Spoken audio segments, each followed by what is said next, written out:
सब लोग सुन लीजिए पहले एक बार। A 4 centimeter tall light bulb is placed at a distance of 8.3 centimeter from a concave mirror having focal length 15.2 centimeter। कौन सा लेंस मिरर है? कॉनकेव। और ये बन गया आपका कॉनकेव मतलब बाहर में कोटिंग किया हुआ रहेगा।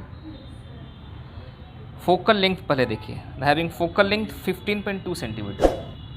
यहाँ से यहाँ तक ये फोकस है, यहाँ से यहाँ तक। बनाने के लिए जो बताते हैं आप लोग उसको कॉपी करते नहीं हो तुम लोग, थोड़ा सा दिमाग लगा लेते हो इधर उधर। जनरली क्या होता है कि ये रे दिखता नहीं है, फोकस के जस्ट दुगना पॉइंट पे यहाँ पर क्या होगा? सेंटर ऑफ कर्वेचर होगा। आपको बताया था कि सबसे पहला रे कैसे लेके जाना है? Parallel to the principal axis and focus से पार कर जाइए। ये ऐसे रिफ्लेक्ट करके ये कैसे जाएगा? ऐसे चले जाना है। दूसरा रे फिर बताएं कि यहां से सेंटर ऑफ कर्वेचर को मिलाइए।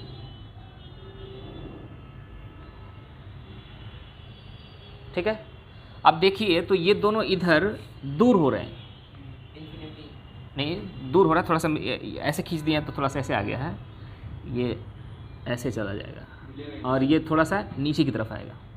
तो ये दूर होते जा रहे हैं, मतलब जितना पीछे जाएंगे वो इतना ऐसे होगा, ये ऐसे होगा, ऐसे होगा और ये ऐसे होगा। इसका मतलब ये है कि ये कहीं आगे मिले हैं। तो ये लाइट बेसिकली कैसे गया है? ये ऐसे यहाँ से ये गया था ऐसे, सॉरी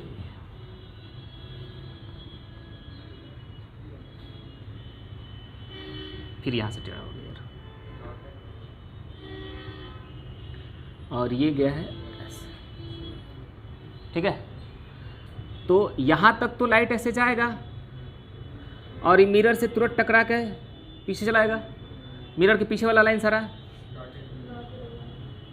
अभी समझ नहीं आया? सेम काम किया आपको। एक लाइन पैरेलल फोकस से लौट के आ जाने का, दूसरा इसके वही पॉइंट से सेंटर ऑफ कर्वेचर को मिलाइए। आपको दिख जाएगा कि इधर मिलेगा कि नहीं मिलेगा। अगर नहीं मिल रहा इसका मतलब किधर मिल रहा है? सामने मिल रहा है। इधर इंटरसेक्ट नहीं करेगा तो इंटरसेक्शन पॉइंट खोजना है मेरे को, पीछे चाहिए। आगे एक्सटेंड कर दी लाइन। लाइन कहाँ तक एक्सटेंड करना है? तो आपको मिरर तक तो रियल लाइन जाएगा, उसके पीछे डॉटेड। डॉटेड का मतलब यहाँ पर डॉटेड इंटरसेक्ट किया तो कैसा लाइन बने, इमेज बनेगा? वर्चुअल। वर्चुअल बनेगा ना, वर्चुअल इमेज। कोई दिक्कत? हाँ बोलिए।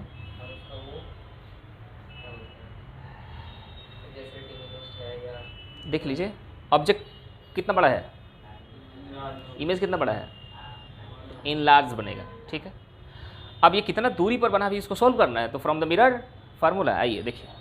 रे डायग्राम समझे नहीं समझे? सिर्फ 2 लाइन खींचना है किसी भी इक्वेशन को, मतलब कोई भी स्थिति हो,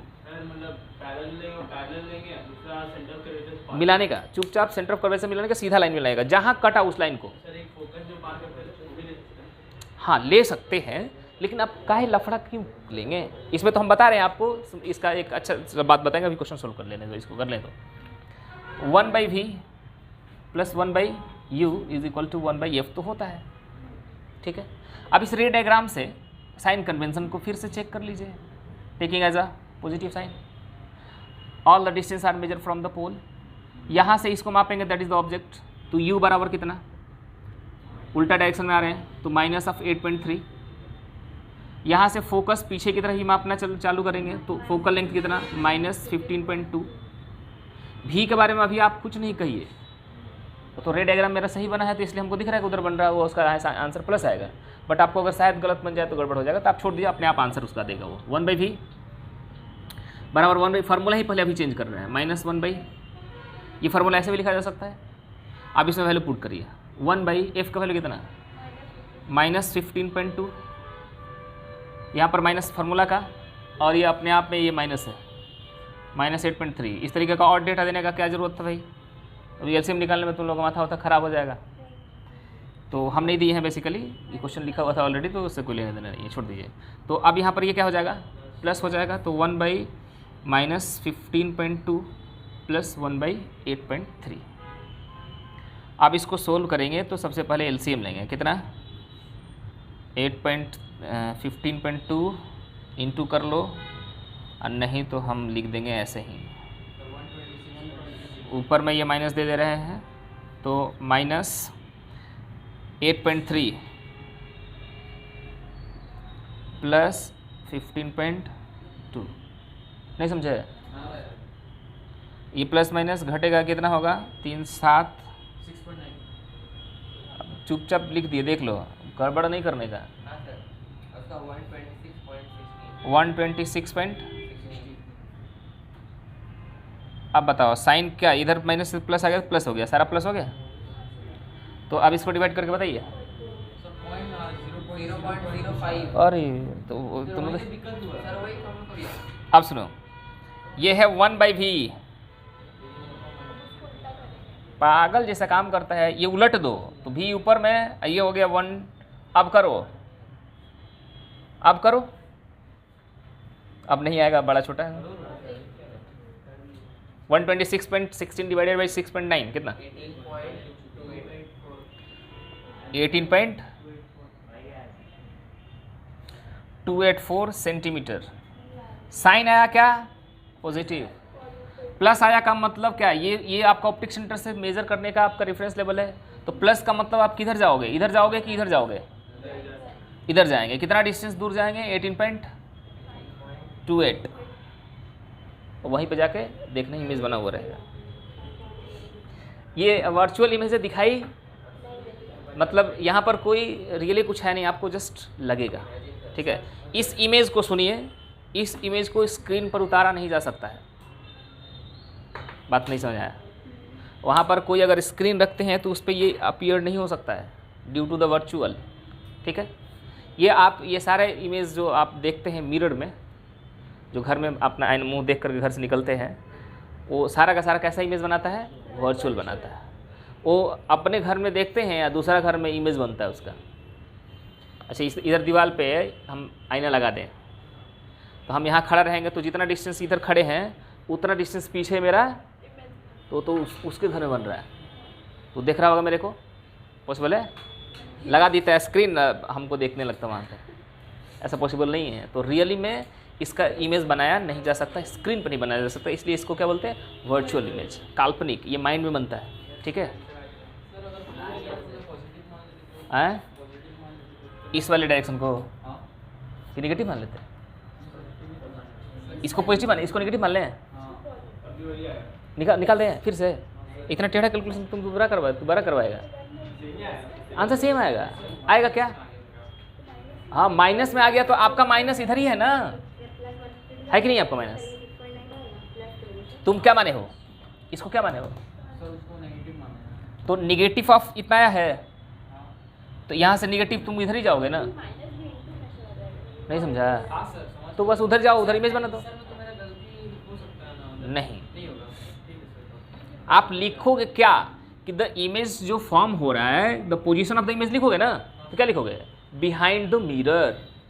what is the distance? 18.28 centimetre behind the mirror. बस काम खत्म, ठीक है। सीधा बन रहा है, उल्टा बन रहा है, कैसे पता चलेगा? सीधा बन रहा है, समझ गए ना? चलिए, अच्छा क्या बताना था हमको? हाँ, अभी आ गया। एक को दिक्कत था पीछे, उसको समझिए। एक क्वेश्चन है, बहुत शानदार क्वेश्चन है, NCERT का क्वेश्चन है ये। शायद क्वेश्चन ये था कि यहाँ पर आपको हम रे डायग्राम बनाया, ठीक है, और रे डायग्राम में सिर्फ क्या बोले हैं? 2 रे लेने के लिए, ओनली 2 रेज का बात करें तो ये सिर्फ इमेज बनाने के या इमेज का पोजीशन बताने के लिए ठीक ठाक है। इमेज का क्लियरिटी के लिए या इमेज HD क्वालिटी का बने, ये 2 रे से HD क्वालिटी का इमेज नहीं बनेगा। समझ रहे क्या बोलना चाह रहे हैं? अब आप देखे होंगे, जैसे जितने भी हम कैमरा इस्तेमाल करते हैं पिक्चर खींचने के लिए या जो भी होता है, आप घर में शादी फंक्शन में कैमरा वाला के साथ साथ एक लाइट वाला घूमता है। लाइट ना रहे तो क्या कैमरा से फ़ोटो खींचा जा सकता है? नहीं खींच सकते हैं यार। डार्क रूम का बात कर रहे हैं, फ्लैश लाइट वाला का बात नहीं कर रहे हैं। मतलब आपके मोबाइल में ना तो फ्लैश लाइट होना चाहिए और ना ही उस कमरे में किसी भी तरीके का कोई लाइट होना चाहिए। आपका फ़ोटो कैसा आएगा? इसका मतलब लाइट इम्पोर्टेंट है, कैमरा से भी है नहीं खींच सकते हो यार, तुम काहे नहीं समझते हो? ये पूरा का पूरा फंक्शन रिफ्लेक्शन से है। यहाँ से लाइट, जैसे यहाँ कैमरा जा रहा है तो यहाँ से रिफ्लेक्ट होकर इस कैमरा के अंदर जा रहा है, तो यहाँ से लाइट जब तक देंगे नहीं तो इसके अंदर जाएगा कैसे? जैसे लाइट बंद करना चालू करेंगे इसमें बंद होना चालू हो जाएगा, ठीक है। तो इसमें बता ये रहे कि अगर 2 रे से तुम इमेज बना रहे हो तो एक बहुत ही ब्लर टाइप का इमेज बनेगा, बट आपका काम इमेज बनाने से है, क्वेश्चन बनाने से है, ना कि यहाँ HD इमेज बनाने लगेंगे आप, समझ रहे हैं? यहाँ पर इनफाइनाइट रेज से जाकर के ये ऑब्जेक्ट का इमेज बन सकता है। तो क्या इनफाइनाइट रे का इस्तेमाल करें तो दिन भर तो ये लाइनें खींचते रह जाएंगे। कहीं भी करोगे, कितने भी रे खींचोगे, सारे के सारे यहीं पे कन्वर्ज होंगे, समझ रहे हैं? अब एक पॉइंट का इमेज हमने खींचा है तो एक आइडियल है, इस पॉइंट का ही इमेज यहाँ पॉइंट बनेगा, ये लाइन कोई इमेज में अपीयर नहीं होने वाला। ये सारे इमेजेस चाहिए आपको तो यहाँ से यहाँ, यहाँ से यहाँ, सब पॉइंट का क्या करना पड़ेगा? रिफ्लेक्शन वाला इमेज खींचना पड़ेगा। तो इतने इनफाइनाइट लाइन खींचने का आपके पास टाइम, इसलिए हम क्या करते हैं कि एटलीस्ट का इस्तेमाल करते हैं। कम से कम 2 लाइन में मेरा काम हो जाएगा और टाइम भी बचेगा। नहीं तो और भी दिखाते हैं, मान लो कि कोई और लाइन ले लिया, ये गया यहाँ पे,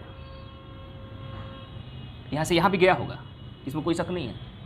तो अब यहाँ जाएगा तो ये अब रिफ्लेक्ट करेगा, किस हिसाब से करेगा? तो पहले बनाइए ये नॉर्मल, जितना एंगल से ये आया उतना ही एंगल से ये, और ये भी कटेगा, नहीं समझे? ये ऐसे गया और ये ऐसे लौटा, और लौटा तो ये पीछे से इस सामने वाला आदमी को लगेगा कि वो तो यहीं से आ रहा है, मतलब यहीं पर कोई ऑब्जेक्ट कहीं से भी, आप इधर से इसके टॉप से यहाँ भी लाइट लेकर आओगे ना तो ये कटेगा, क्योंकि ये अब क्या होगा कि ये सेंटर ऑफ कर्वेचर से मिलेगा ये, ठीक है। तो उस हिसाब से ये काम करेगा, सारे के सारे रे कहाँ जाएंगे?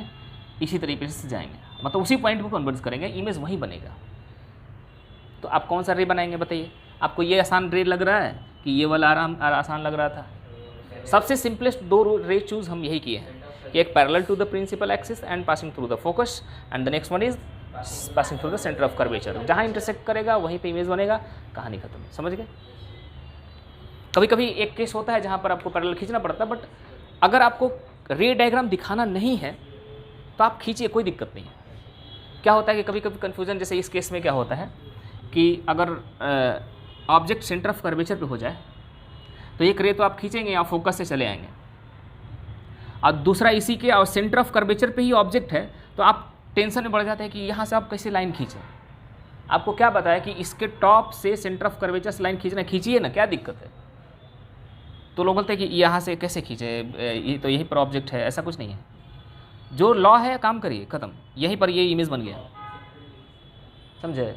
अब ये क्या है कि अब ये बहुत सारे लोगों का स्टेटमेंट ये होता है कि यहाँ से लाइट तो जा ही नहीं सकता है, इधर से रिफ्लेक्ट होकर नहीं आ रहा है, इधर तो मिरर ही नहीं है। अरे मिरर नहीं है, लेकिन यहाँ पर अगर पॉसिबल रे होगा तो ये ऐसे ही आएगा और ऐसे ही जाएगा, इसमें कोई शक नहीं, अगर ये यूनिफॉर्म सर्कुलर है, समझ रहे हैं? यहाँ तुम्हारा मिरर नहीं है, ये मेरा दोस्त नहीं है, लेकिन जो सेंटर ऑफ कर्वेचर से लाइन जाने वाला है वो सेंटर ऑफ कर्वेचर से होके ही जाएगा, ये हम जानते हैं। बात समझ रहे हैं? बस इतना ही करना है। इस वाले इमेज का ना बुक में डायग्राम ऐसे बनाया जाता है, यहाँ से ऐसे गए, लौट के आए, अब यहाँ से क्या करता है कि फोकस से जाता है और पैरेलल आ जाता है, फिर वहीं कटता है कि नहीं कटता? तो ये कहानी आपके बुक का है, क्योंकि मिरर से ही टकरा के उसको आना है। हम ये कह रहे हैं कि सेंटर ऑफ कर्वेचर से जाने वाला लाइन कभी बेंट ही नहीं होता है, कोई रिफ्लेक्शन उसमें नहीं होता है, तो आप उसको सीधा बनाइए, काम खत्म। हमको इमेज कहाँ बनना है इससे मतलब है, समझ रहे ना, बाकी उससे मतलब नहीं है। चलिए, हम इसको इसलिए करा रहे कि सबसे ज़्यादा प्रॉब्लम बता रहे हैं ये 3 साइन में होगा, हर बार होगा, क्योंकि हम पढ़ाए हैं तो हमको पता है कि कहाँ पे गलती, कहाँ पे मिस्टेक। ये मेरे से भी मिस्टेक होता माइनस से, तो आप तो पहली बार बना रहे हैं, तो सोचिए कि क्या होगा।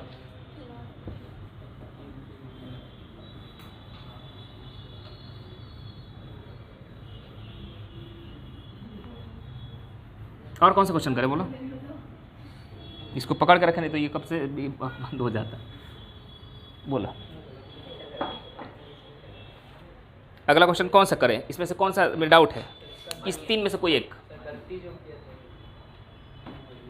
वो गलती सेम ही एक ही तरीके का क्वेश्चन है, इसमें से कोई दिक्कत है? तीन बाकी में से तीनों सेम ही टाइप का क्वेश्चन है, सिमिलर टाइप का क्वेश्चन है, कोई एक को बोलोगे तो कर देंगे। डिटरमाइन द इमेज डिस्टेंस, कौन सा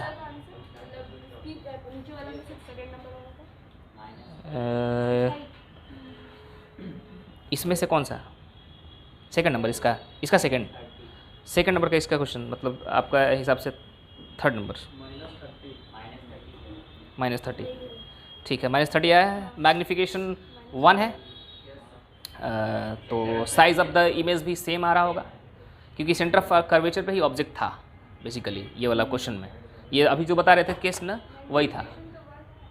फोकल लेंथ दिया था 15, ऑब्जेक्ट रखा गया था 30 सेंटीमीटर पे, इसका मतलब सेंटर पर रखा गया था। तो सेंटर पर का ऑब्जेक्ट का इमेज सेंटर पे ही बनता है, उसके जस्ट नीचे बनता है, आप जानते हैं। तो उसको निकालने की भी जरूरत नहीं था। देखिए कैसे बनता है। मान लो कि कर्व ऐसे दे दिया, ये दे दिया, इसका फोकल लेंथ कितना दिया 15 सेंटीमीटर दे दिया फोकल लेंथ। ये फोकस है, ठीक। तो सेंटर ऑफ कर्वेचर कहाँ होगा, कितना दूर बाद 30 सेंटीमीटर पर, यहाँ से 30 सेंटीमीटर पर होगा ये। और बोला object placed at 30 centimetre from the mirror, तो 30 सेंटीमीटर के बाद ऑब्जेक्ट यहीं रखा गया। इसका रे डायग्राम बनाइए, गए फोकस से और एक उसको टोपी से सेंटर ऑफ कर्वेचर से कट गया, बन गया। जितना दूर ये ऑब्जेक्ट था उतना ही देर नहीं इमेज बना। तो 30 सेंटीमीटर पर ऑब्जेक्ट था, 30 सेंटीमीटर पर इमेज बना। सेम डिस्टेंस पर ऑब्जेक्ट बन रहा है, इमेज बन रहा है, इसका मतलब सेम साइज का बनेगा। नीचे बना है तो उल्टा बना है, उल्टा मतलब इन्वर्टेड, उल्टा भी लिख दिया, ठीक है। चलिए ठीक है, ये क्वेश्चन हो गया। अब डायरेक्ट इतना ही, अब इससे आसान क्या हो सकता है। इसको देख के नहीं, क्वेश्चन पढ़ के आंसर कर सकता है कि 30 सेंटीमीटर पर रखा है तो कुछ नहीं होगा, सेम साइज का उल्टा बनेगा, काम खत्म। अच्छा, कन्वेक्स मिरर एक क्वेश्चन कर देते हैं, लिखो तो, क्वेश्चन नहीं लिखो। यही क्वेश्चन रहेगा, question number 2। There is only one change, mirror concave की जगह convex. Then what is the image distance and the size of the image, size of the image same cheese. Question number 2 इस page में जो 3 question जो है एक साथ, question number 2 इसका सेम यही वाला, मिरर है कन्वेक्स, तो क्या स्थिति होगा।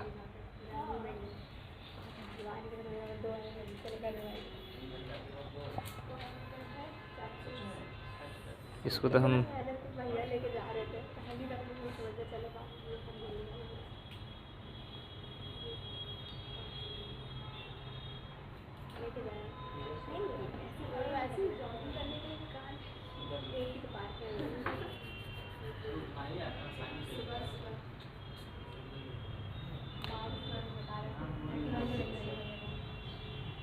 देखिए, मिरर क्या हो गया,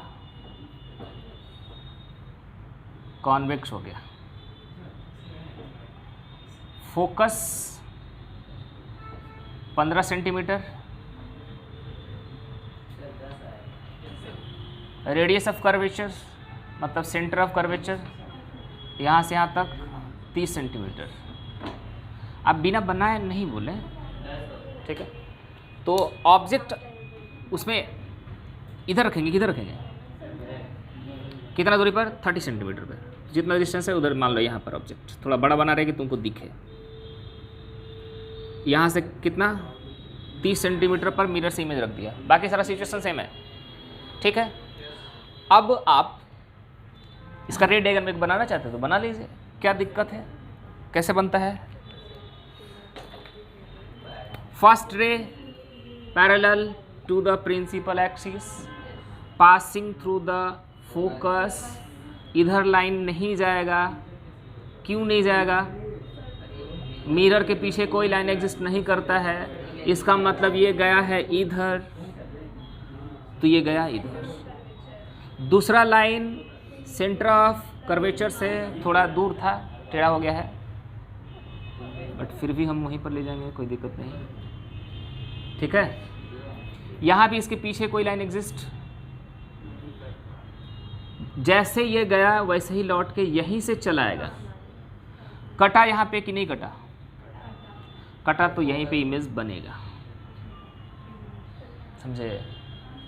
इस मिरर का इस्तेमाल हम लोग रेयर व्यू मिरर में करते हैं, जो गाड़ी चलाने वक्त पीछे लगा होता है साइड में। इसका इसलिए इस्तेमाल करते हैं कि ऑब्जेक्ट कहीं भी रहे और पीछे मान लो चल रहा है ट्रक और तुम्हारा मिरर है इतूसा, है ना? इतना ही होता है ना, इससे बड़ा होता है क्या? अब नहीं तो पूरा ट्रक देखना होगा तो लेके चलना पड़ेगा इतना बड़ा सा मिरर, तो तुम गाड़ी कम मिरर देख के चलाओगे ज़्यादा कि नहीं? मिरर ही कोई उड़ा के लेके चल जाएगा अगला बार में। तो इसलिए हमको क्या करना पड़ता है कि छोटा सा मिरर लेना है, उसी में पूरे बड़े से ट्रक को देख लेना, पेड़ भी देख लेना है पीछे का। तो इसीलिए ये मिरर का इस्तेमाल करते हैं उसमें, ठीक है? बहुत बड़े से बड़े ऑब्जेक्ट को इमेज बना के छोटा दिखा देगा और उसी सेम स्थिति में दिखाता है। ऐसा नहीं तो लगा दो कनकेव मिरर, गाड़ी चल रहा है ऐसे और लगेगा क्या रहा है ऐसे उलट के, मैंने बस ऐसे चल रहा है, आएगा ऐसे, तुम्हारा दिमाग में खराब हो जाएगा, बोलेगा हम उल्टा है नहीं तो उल्टा है। तो इसी वजह से ये स्थिति होता है, समझ गए? तो अब याद रहेगा ना कि कौन सा मिरर इस्तेमाल करते हैं। बनाइए क्वेश्चन बनाइए। अब साइन कन्वेंशन में क्या बताया? इसको बना दो प्लस, यहाँ से मापना चालू, इसको मापने के लिए सीधा कि उल्टा, तो यू है ना ये, तो माइनस का 30। अच्छा v अभी लिखने का नहीं, v बराबर लिखिए, कैलकुलेट करना था, ऐसे तो बना दिए। f कितना यहाँ पर है, f प्लस का 15, कोई दिक्कत? RC का काम ही नहीं है, 2 ही 3 फार्मूला से तो हो जाता है। 1/v प्लस 1/u बराबर 1/f। क्या चाहिए? 1/v यही रहने दो, 1/f कितना, f कितना 15, कोई दिक्कत नहीं है। ये माइनस उधर चला जाएगा तो प्लस हो जाएगा। LCM कितना 32 प्लस 1, ठीक है। 3/30 करो या इसको दोनों को उलट दो तो क्या हो जाएगा 30/3, काट के 10 सेंटीमीटर कितना किधर, तो यहाँ से 15 पर, ये देखो अगर अनुमान लगाओ डायग्राम से, देखो यहाँ पर 15 है फोकस, उसके पीछे बना है तो 15 से कम बना है, 10 है, यहाँ से चाहो तो लिख लो, ठीक है। उसके बाद मैग्नीफिकेशन चाहिए, तो मैग्नीफिकेशन के लिए क्या होता है -v बाई -10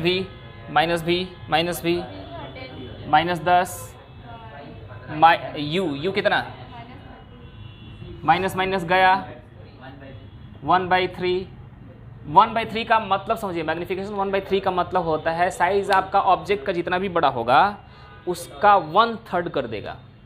3 मीटर हाइट का ऑब्जेक्ट होगा तो 1 मीटर का बनेगा, बात समझ रहे हैं? तो 1/3 इमेज हाइट इसका कितना था, मान लेते हैं 5 मीटर था, सेंटीमीटर में दिया था, चलिए तो कितना हो जाएगा 5 सेंटीमीटर का इमेज बनेगा, काम खत्म, समझ गए? अब इसमें कोई दिक्कत, मिरर फार्मूला, मिरर क्वेश्चन कुछ भी। अच्छा, दाढ़ी बनाने वाला जो आईना होता है वो ये होता है कि कोई और होता है? प्लेन मिरर होता है, कभी बनाया नहीं, ऐसे रियली कोई बनाता ही नहीं है, बट बुक में तो लिखा मिलता है। कौन सा? कॉनकेव। रीजन क्या है?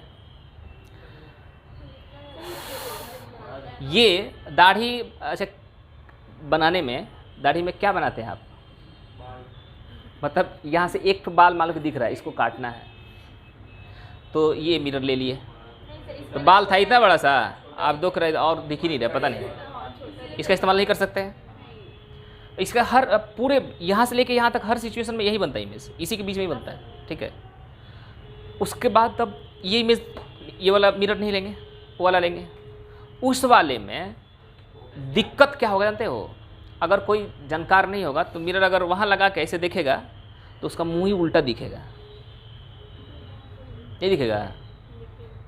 उस सीधा जब बनने के लिए क्या होना पड़ेगा, the object lies between focus and the optic centre. इसका मतलब क्लोज से देखना पड़ेगा, ये नहीं कि फोकस से पीछे आके देखेंगे। फोकस से पीछे हो जाएंगे तो आपको बना देगा ऐसे, समझ गए? जनरली उसका इस्तेमाल ही नहीं करते, घर में सारे के सारे प्लेन मिरर्स है, उसी से काम हो जाता है। वो अंधा आदमी के लिए है जिसको बाल एक छोटा सा नहीं दिखता, उसके अंदर देखने के लिए। वो भी क्या चाहता है, देखो नीड्स को समझो तो समझ में आ जाएगा कि क्या चाहिए हमको। उसके अंदर जर्म्स को या कोई किसी छोटे से होल को या किसी पार्ट को देखना चाहता है तो छोटे को बड़ा करके देखना चाहता है, तो छोटा को बड़ा कौन करता है? कॉनकेव। कन्वेक्स बड़े को छोटा कर देता है, इसलिए इसका इस्तेमाल नहीं करते। तो आप नीड्स के हिसाब से आप समझिए ये करता क्या है और हमको नीड क्या है, बात समझे? आप उसी तरीके से आंसर करेंगे। एक ऑब्जेक्टिव क्वेश्चन किसी भी एग्जाम में आता है, समझ रहे हैं? किसी भी एग्जाम का मतलब आपको +2 में नहीं आएगा। आप कॉम्पिटेटिव एग्जाम में किसी भी तरीके का कोई भी क्वेश्चन इससे पूछा जाता है कि इसमें क्या इस्तेमाल करते हैं, इसमें कौन सा मिरर इस्तेमाल करते हैं, इसमें कौन सा मिरर इस्तेमाल करते हैं, ये सिचुएशन बना हुआ है। आप बताइए सिचुएशन समझ करके। रटे हुए तो 4 सिचुएशन रट सकते हैं कि 400 रट जाएंगे, नहीं ना? तो सिचुएशन के हिसाब से समझ के बनाइए। बात समझ गए दोनों की कंडीशन, ठीक है? चलिए यहाँ तक। लैटरल मैग्नीफिकेशन, ये मैग्नीफिकेशन एम से रिप्रेजेंट करते हैं और इसका फार्मूला क्या होता है? -v/u, या फिर दूसरा क्या होता है? Height of image, height of object, ठीक है? तो ये लैटरल मैग्नीफिकेशन मतलब साइज बड़ा कितना होगा, साइज छोटा कितना होता है। एक होता है एंगुलर मैग्नीफिकेशन। एंगुलर मैग्नीफिकेशन पढ़ना है आपको, जस्ट कुछ डिवाइसेस हैं, इंस्ट्रूमेंट्स हैं, ऑप्टिकल इंस्ट्रूमेंट्स। लाइक सबसे पहला इंस्ट्रूमेंट आपका आँख है।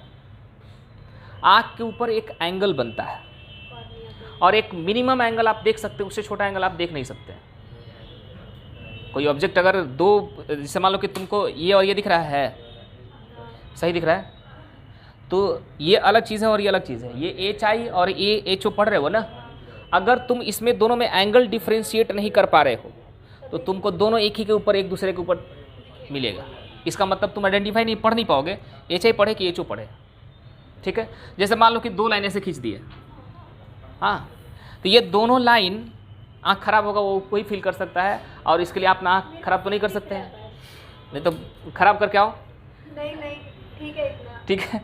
तो ये 2 लाइन आपको दिख रहे हैं, इसका मतलब दोनों का अलग अलग एंगल बन रहा है आपके रेटिना के ऊपर। ये दोनों डिफ्रेंशिएट है। अगर मान लो कि ये एंगल सही नहीं बना पाए, दोनों को एक ही जैसा ऑब्जेक्ट समझे, तो अच्छे से नहीं पढ़ पाएंगे। क्या होता है, आप लेटर पढ़ रहे होते हैं, जैसे ABCD ऐसे लिखा हुआ है, आप बीच बीच में डिफ्रेंशिएट कर पा रहे हो ना, मतलब आपका आँख ठीक ठाक है। अगर ये एंगल नहीं बना पा रहे हैं, ब्लर होने लग रहा है, इसका मतलब हो क्या रहा है, वो जो एंगल या सेपरेशन जो है वो कर नहीं रहे एंगल। तो आँख के ऊपर कितना मिनिमम एंगल बन सकता है, इसका बात करेंगे हम लोग ऑप्टिकल इंस्ट्रूमेंट जब पढ़ेंगे। आई पढ़ेंगे, टेलीस्कोप, माइक्रोस्कोप, ये सारी चीज़ पढ़ेंगे तब पढ़ेंगे। तो अभी क्या पढ़ रहे हैं? लैटरल मैग्नीफिकेशन, मतलब ऑब्जेक्ट का साइज बड़ा साइज छोटा। देखिए साइज और बड़ा छोटा में क्या होता है, ये देखो यहाँ पर एक एंगल भी बन रहा है, देख रहे हो? ध्यान से आप देखो, इसको एंगल से कैसे समझ में आएगा। ये पॉइंट और ये पॉइंट, इस पॉइंट से इस पॉइंट से आपके आँख पर एक एंगल बनेगा, क्योंकि आँख हितु सा उसी से देखना है, दिख रहा है ना?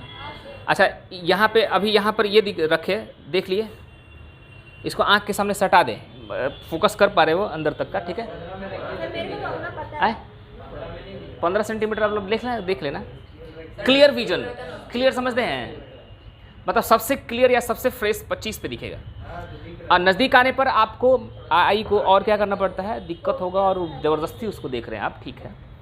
तो अगर यहीं पे बगल में पेड़ है, पूरा देख पाएंगे पेड़? पेड़ को देखने के लिए क्या करना पड़ेगा, पीछे जाना पड़ेगा और पूरा का पूरा एंगल उसका बनाना पड़ेगा। तो जितना बड़ा एंगल बनेगा उतना बड़ा बढ़िया दिखेगा, ठीक है? और जितना छोटा एंगल बनेगा उतना छोटा ऑब्जेक्ट दिखेगा, ठीक है? उसको बोलते हैं एंगुलर मैग्नीफिकेशन। एंगल के हिसाब से बड़ा और छोटा बात करेंगे। उसके बाद